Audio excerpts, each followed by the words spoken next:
Greetings. Today is November 3rd. Just wanted to put out some information about how to deal with a diagnosis. In my case, it was cancer, and how to navigate documentation with like FMLA, which is Family Medical Leave Act, which gives you 12 weeks for your 12 weeks of leave for yourself, dependent, or immediate family member. So, also like long term, short term disability. So, when you are out of work for extended period of time, this is for people who may not, again, be familiar with how to navigate and what is available to you by your employer. So you have what they call accommodations. Accommodations can be requested at any time. Just be clear, accommodations is non-leave, meaning that the accommodations you're requesting is not intermittent leave or continuous leave, okay? Because those are covered by FMLA. So accommodations, I would say, is your first line of recourse or assistance. So if your medical condition is where you need something job related, that like you need a certain particular chair, if you need like an entrance, like you're in a wheelchair, or you have some mobility device, like a chair, walker, anything like that, and you need access to an elevator or a ramp,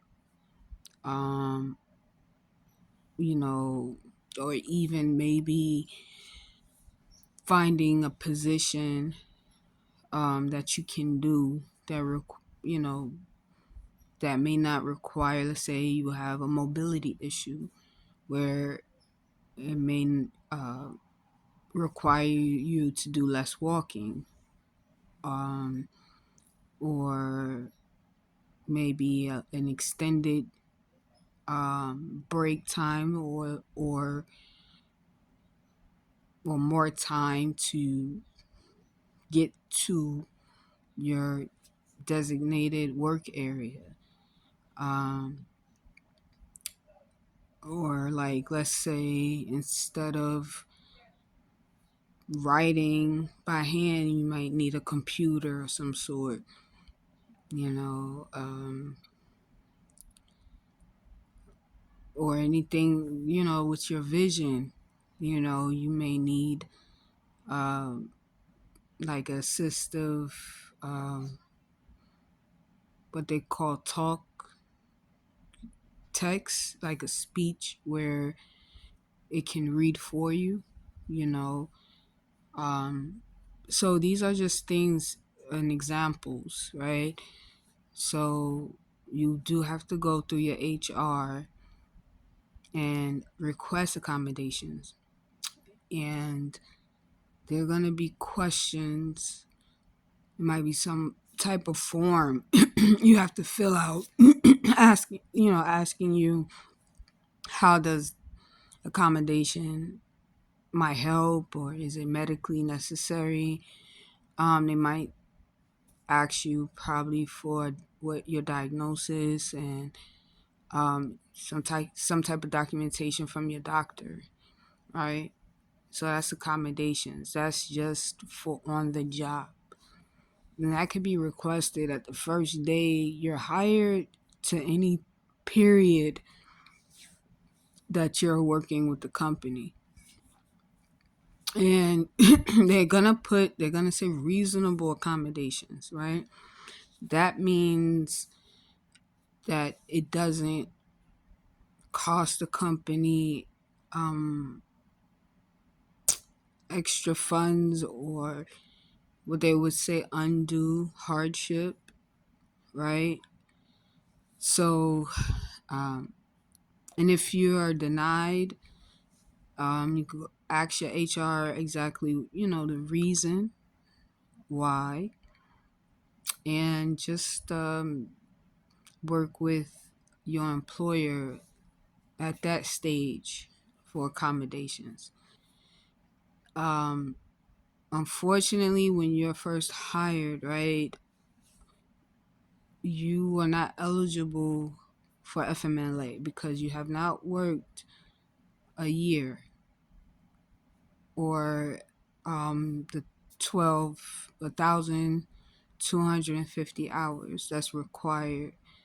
And that's federal. That's federal hours that the federal government also, states that you have to have either the 1,250 hours or um, a year, right? So let's just say you've been out, taking care of yourself, your health condition, whatever the case may be. And so you may not get the 1,250 hours, but you'll get the year, but probably before you get the 1,250 hours. So that's why it says whichever is first. And usually with the 1,250 hours, I think you could get that if you don't call out or anything. Vacation. I think it's like within 10 months. Again, that's like not calling out, being on time, and all that. Um, so let's now, if you're, so you, and especially reasonable accommodations, there are certain accommodations that's protected under the ADA Act, right? So you have, which is American Disability Act, right? So if you're denied, there's another step you can go to. Um, Unfortunately, if you believe that you're asking for reasonable accommodations and they are denied, you can go to EEOC, Equal Employment Opportunity Commission, and you can do what they call an inquiry first to see if your claim is validated, if they validate your claim that it's your employer is being discriminatory or retaliatory, then they will let you know. So now let's say if you're on the job and you have your year, you reach your year anniversary or 1,250 hours, you will inform your employer. Now they might have a third party entity that keeps track of that keeps track of your FMLA. So now we're talking about FMLA. So if you go into your year 1,250 hours, you would request from your employer. So you gotta go to your employer first and request if there's a third party or however your employer has it set up. Either it's maybe directly through them, department, with your employer, or they have a third party that manage what they call absence management company that will do that for them, and you submit your documentation to them. Um, and they will be asking about your diagnosis, where and who's your doctor, specialist, what type of leave that you're requesting. So um, you have two types of leave. You have intermittent leave, meaning that you'll need a period of time um, off intermittently, meaning, here and there. Um, and that's something you'll discuss with your doctor. You'll send, once you get the documentation from your employer or the third party that does the absence, that manages the absence, and the that manages the intermittent leave and or the consecutive leave. Now they two can overlap, right? It can overlap. So you'll get the forms from your employer, you'll send it to your doctor, and you and your doctor discuss what that is. So, for example, if you have to be out due to um, outpatient, like for me, I had to, infusions, and I can't, um, for a few days, I may not be able to work due to the chemo treatment I was getting.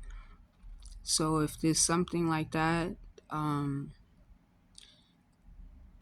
then that would be considered intermittent leave, right? Because I was going once every 3 weeks, and there's a period of a couple of days where um, I'm incapacitated. So, um, and again, whatever your diagnosis or condition that may, or whatever treatment or whatever it is that you may be getting, and where you're not able to work,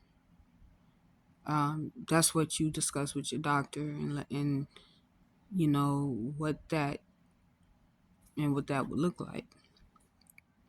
Consecutive leave is like, let's say you have surgery, and so you'll be out for surgery, and let's say you need therapy after that. Like, you might have your leg, where you had surgery and you may not be able to walk for a few weeks. Or if you can, if you can't walk, and that, and your job requires you to walk or whatever it is, or drive, and then you need therapy. So you will put in, again, you submit the documentation to your doctor, and they'll put down they'll have questions on it, like the condition. Like, there's a certain section just for your doctor. You will have a section which usually is not much, your address, your name, your employee ID number, address, and um and that usually, I think, is it. The other sections will be for your doctor, and you discuss with your doctor, hey, I'm gonna need to submit this consecutive leave. Now, you might be out, right? So you'll be out of work, because that's something you can't help. You can't help but to be out. So if you're dealing, either your employer, um, leave your leave department, that particular HR department that deals with your medical leave, or if it's the management company, they will retro your time. So it will go back to when you initially was out of work. Usually,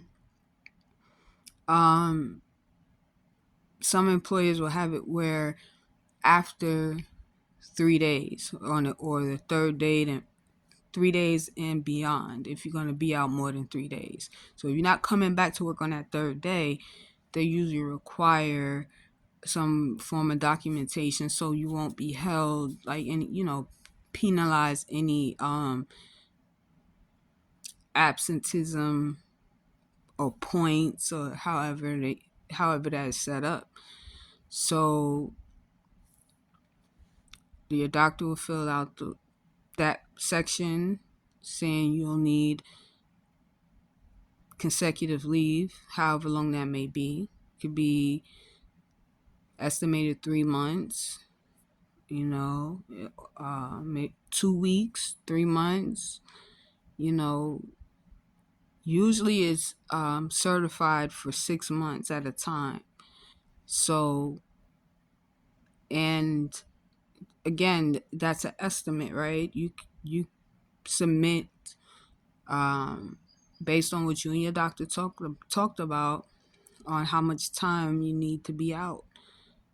And if it's sooner, all you have to do is let your employer know, that department know, or the absent management company that they're using, that you'll be back sooner.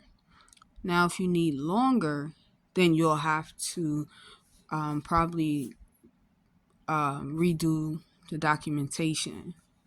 They usually ask that if you know you're going to be back to work sooner, is to give them, if you know, about 5 to 7 days, 5 to 7 business days, to let them know you're returning to work, if that's feasible. If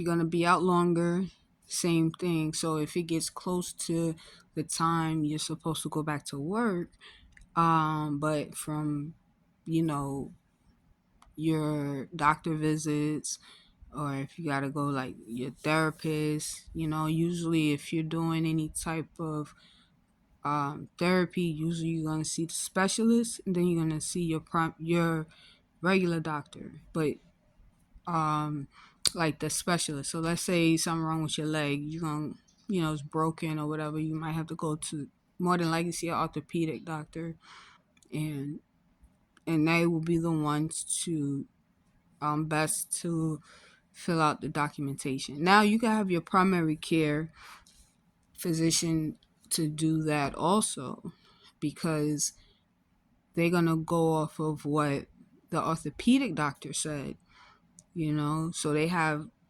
usually access to your medical chart.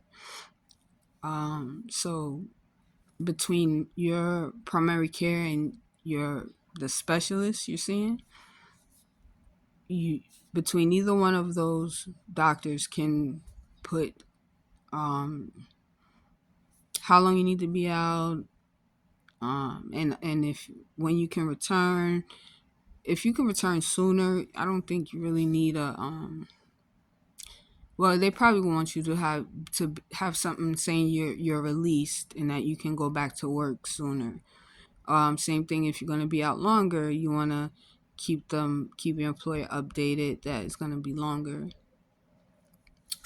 So that's just a little baseline for dealing with a your medical situation and the FMLA part of it. So again, FMLA requires you to have a year on a job or 1,250 hours regular. So if you do overtime, they're not counting that into your regular hours. So any overtime, any paid PTO or anything like that will not count as your hours. So you look to your YTD on your pay stub, which stands for year to date. Look for regular hours, and that determines what YTD, year to date, is the Y year to date regular hours is what they're gonna look at. Um, Also short term, long term. So there's exclusionary uh disqualifiers, I guess you would say, for long term and short term. So when you have, which is a you can get through your employer a benefit, you pay every pay period, and what it does, it when you're out of work, they will match your pay. So let's say you get paid. Just keep it simple. Let's say you get paid $600 a week, right? So you so again, it's based on um how often you get paid. So if you get paid weekly, you pay that weekly. So it's like, let's say $1 a pay period. So you're looking at, that's like $4 a month for them to cover you up to $600 weekly, right? And unfortunately, if you have a pre-existing condition that puts you out of work on this new job, let's say January 1st you're hired, and let's say January 2nd something major happens, something medically major happens. You, from my experience, from what I know, from what I went through, you're not going to be covered. So I got hired in May. By August, I was, when I tried to do the short term, long term, I was denied because from May to August, I saw the oncologist because I was already diagnosed in 19, but I didn't do any chemo. But they look at when they didn't look at when I was diagnosed, but they do a 90-day, what I was told, they do a 90-day look back, right? So in July I saw the doctor. So that was within the 90-day look back period. So let's say if I would have got, let's say, sick in November, right? Then I would have qualified for short term, long term disability. So, but because again, got hired in May, got sick in August, I they went back because the 90 days would have put me at they went to July. So May, June, July. So July was a 90-day look back period from when I was hired. And well, 90 days after being hired. So unfortunately I didn't qualify. If I would have, got, like I said, if I would have got sick in like let's say August, let's say, yeah, if I would have got sick in October, that 1 month would have made a difference because I got sick at the end of August. So they say the end of September, if I would have got sick at the end of September, beginning of October, I would have had short term, long term disability. So just understand that it is an exclusionary clause in there if you have a pre existing condition.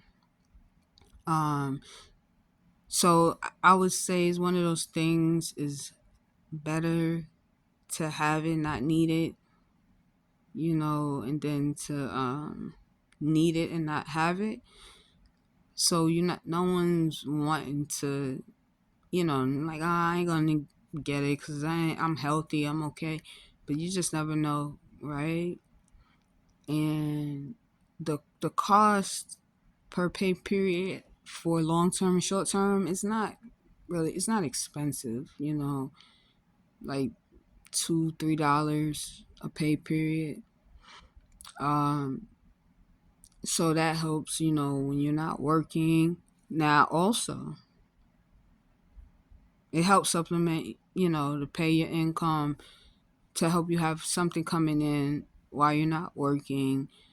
And there's another second thing, right? Exclusionary period. If you have a pre-existing condition.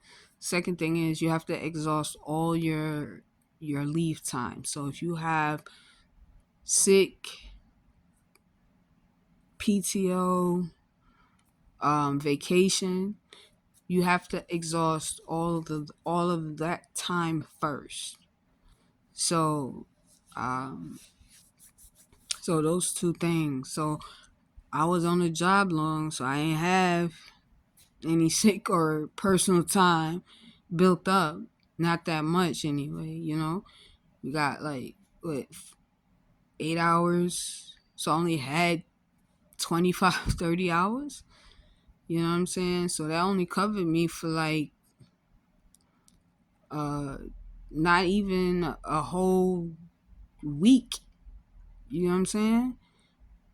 You get what I mean? So I was so not knowing about the short term, long term, I'm thinking I would get it. And I didn't. Um what else? So yeah. So again, this accommodations, if it's not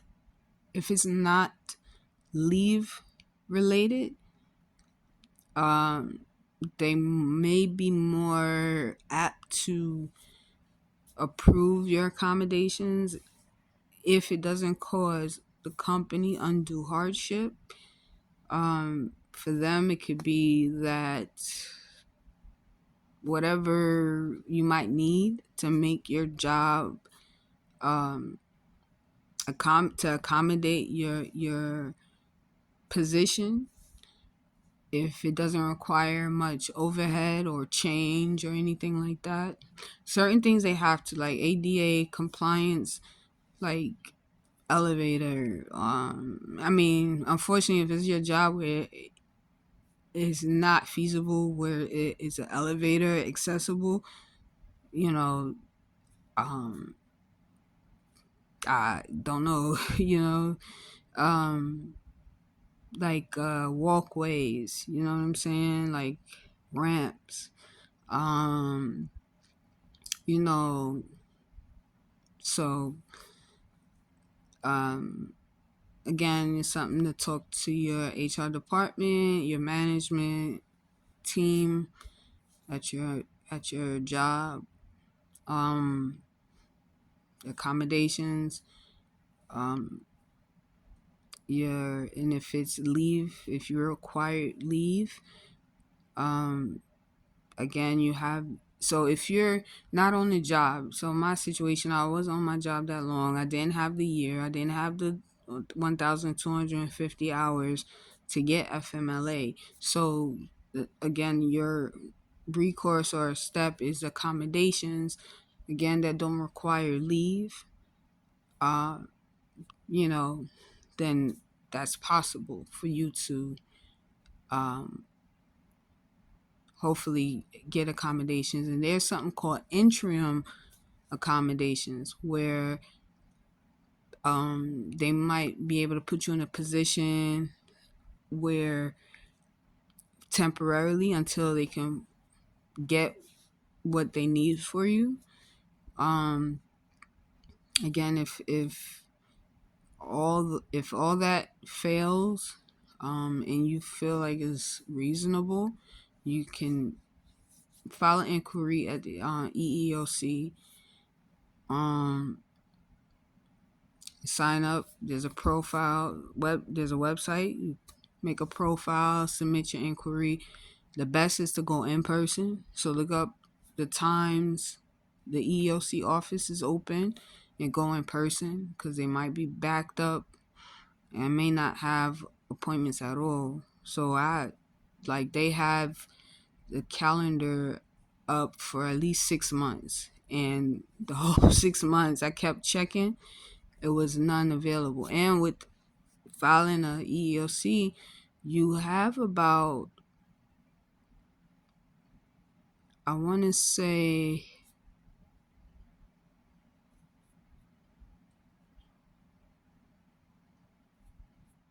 you have about 120 days to file from the recent incident to file, which is like roughly about 5 months, 6 months. But again, you want to start with your employer to see if they can, if you request reasonable accommodations.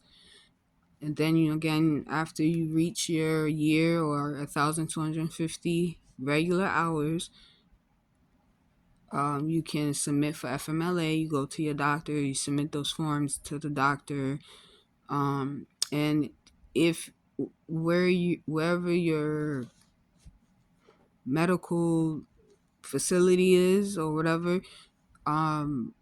they may have social workers that helps the doctors to fill out those forms. This is just me speaking on my experience. Um, the medical facility I went to, they had social workers specifically that worked with the oncologists, and I would submit my documentation to the social worker, and she would forward the documentation to the doctor. And keep in mind, it might be a little time, like, my social worker told me 7 to 10 days, because the doctor may have clinics. Like my doctor, you have clinics where he come in like 2 times out the week. So I know his position, is demanding, and so doing paperwork is not necessarily helping the patient, because you know the the the patient requires the physical presence of the doctor, and the paperwork he can't do while he's seeing patients. So I know it's very time consuming, doing paperwork when you have actual patients that need physical attention, like in person attention. But just be patient, give them time to get those documents, returned back to you. Again, so um, under leave, you have continuous leave and you have intermittent leave. Continuous is like a block of time. You're going to be out consecutive days or even weeks or months. Intermittent leave is, again, the certification period is 6 months. So let's say during the 6 month period, you need to be out of work once a week, one day out of the week or 2 days out of the week, for whatever the case may be, right? Or you have a condition that you have flare-ups. Like at one point I had digestion issues, and I had what they call dyskinesia, motility dyskinesia, where my gallbladder wasn't breaking down the foods I suppose, breaking down foods or whatever. And it will cause severe knots in my stomach, to the point I'll be throwing up. I'll be having pains in my stomach, running to the bathroom. So it was real rough. But anyway, so when I had those flare ups, it'll be at least 3 days or whatever. I might, be out. It said the flare ups would happen whenever. I can't even say when. But yeah, so that's what intermittent leave is. Like you have it will ask for the frequency and how often. So you might say it might be twice a week. You might have a flare up that's, let's say, twice a week, that lasts about 2 days, right? So that'll be like 4 days if you flare up, when you do have a flare up. Just an example. Again, that's intermittent leave. You be out just certain days or here and there in between the certification period, like 6 months. So usually, from my experience, every 6 months I would have to follow up with my primary care doctor or that particular specialist. Like for me, for my stomach, it was the what they call them, the gastroenterologist. So again, this is my guide or baseline to navigating your FMLA accommodations, and long-term and short-term disability. So again, with the long-term, short-term disability, there's an exclusionary period that they look back, like usually 90 days prior. Again, if you've been on your job over a year, you got long-term, short-term disability, and you've been on your job for at least a year, and the same rules apply with them also. The 1 year anniversary of your hire date, or the 1,250 hours. So they also go by that rule also. And it's long term, short term is based on your salary. You pay weekly or however often you get paid, and it'll cover you your pay, your salary you get every weekly or bi-weekly, bi-monthly, whatever the case is. And also, just keep in mind, you have to use up all your regular time, like your PTO, sick time, vacation time. So you have to exhaust all of that first. And again, look into it, do your research. So hopefully that helped on anyone who never had to go through anything like this. So, and if you don't have long-term or short-term disability right now and you get sick, you can still get it, but they not gonna authorize those payments because you just now getting it. You know what I'm saying? They're not gonna approve. I mean, unless there's some circumstantial,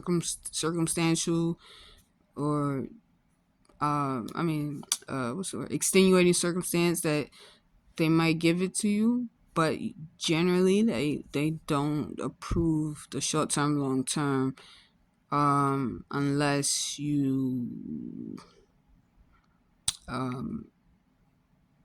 if you didn't have a pre-existing condition prior to the 90-day look back, right? So let's just say you got hired today, and you get sick tomorrow. They go back 90 days, you ain't been on the job 90 days. So maybe they might approve it in that instance. But I think they go by, at the minimum is that you've been on the job 90 days because, well, for my job, 90 days because most of your benefits don't start until 30 days, 45 days, 90 days. So those two things to keep in mind. You got to exhaust all your PTO, vacation, sick time before you pay it out, your long-term or short-term disability. And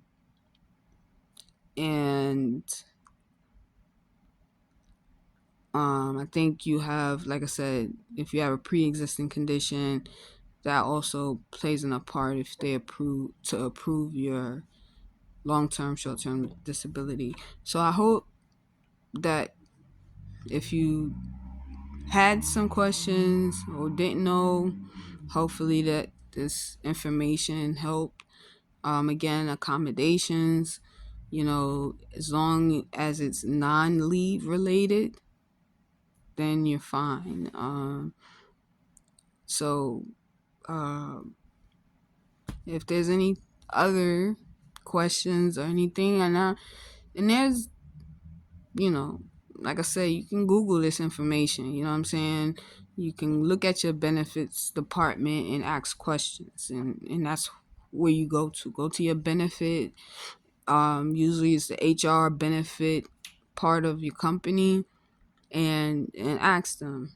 So you have the right to ask for accommodations. Whether they give it to you or not is a different story. So I hope this helped. Again, this is uh not necessarily dealing with cancer, but any major life medical change you going through, and how to navigate your um, documentation to request accommodations in FMLA. Also, use your resources at the hospital too, and the social worker if there's one afforded to you, and his ADA telephone number that you can call, that's in your state or wherever you're at. Um, you Google ADA compliance, or ADA support, and whatever your situation. Well, I'm speaking to cancer, for the type of cancer I had, lymphoma, leukemia society. It was a great help. So, whatever you've been diagnosed with, find an organization, and they can also help you um, to navigate t- through that process of, and hopefully it's something temporary, and this will help you keep your job. Again, FMLA is not a, they don't pay you, right? But it helps you keep your position. You won't, hopefully you won't be in a situation where you're terminated while you're out sick. That's just um adding more insult to injury. You know what I'm saying? Like, yeah, I'm already sick and you want to fire me. So at least FMLA will cover you as job security. And just know you have 12 weeks. And it's not 12 weeks per incident. So just understand that. So if you out today for surgery for your foot, then that's 4 weeks. Then you out again because something happened to your arm, that's another 4 weeks. So you got 8. You already used 8 out of the 12, so you only got 4 weeks left. So, and that's every year. So that's why it helps to probably use in that instance for FMLA, is to use your sick time, your sick time, your vacation time. Unfortunately, you don't want to use that, right? For being sick, but that's a priority. So, I don't know about your company per se, but they may go by using your sick time first, then your personal time if they offer PTO, and then your vacation time. That's what happened to me. I was out, I exhausted all my sick time, and then they went into my vacation time. So I used half my time um, of my vacation time, and I had plans, and unfortunately I couldn't do. I had 10 days. I used up 5, so I couldn't use. I used 5 days um, for sick time, 5 days of my vacation because I was sick. And something that their system automatically, went into and deducted. So again, it's good to probably use all your allotted time that your job. Hopefully, they offer you sick time vacation time, personal time. Exhaust all those.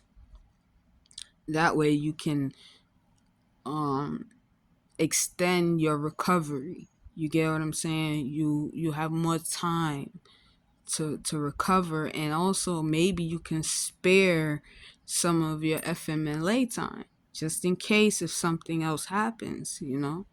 So and a good thing about certain jobs that where you accrue time, um so that way you can build it back up, and that way if something happens again, you have more sick time, vacation time accrued. So again, that will kind of help extend your FMLA time. Like, you don't have to exhaust your FMLA as quick. So just something for you to think about. That's just my take. So hope it was helpful, and be blessed. I wish you peace and prosperity and health and wealth. Love you guys.